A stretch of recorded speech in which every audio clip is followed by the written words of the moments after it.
Good morning, good afternoon, and good evening. This is Frenchine Gavilo presenting how to use blender and how to take care of it. A stationary blender consists of a blender container with a rotating metal blade at the bottom, powered by an electric motor that's in the base. I will show you how to use blender by preparing a nice coffee drink. First, make sure the blender is clean. Before using your blender, check to see if the blending pitcher is clean.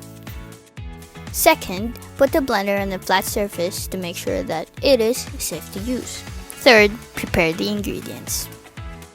Fourth, place the ingredients inside the blender pitcher. Fifth, plug in the blender to make sure it's on, secure the lid, and blend. Here you go! We now have iced coffee. The next step is the aftercare.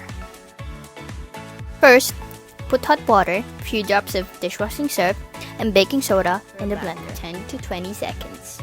Third, use a sponge and clean the blender, but be careful with the blade. Fourth, rinse it with water.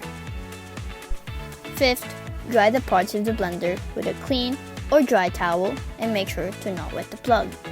Lastly, I will discuss the hazards and risks of using a blender. First, don't run the blender for too long to avoid overheating. Second, avoid too much ingredients inside the jar for the blender not to explode. And third, take care of the wiring to avoid electrical failure. Thanks for listening and see you in our next video.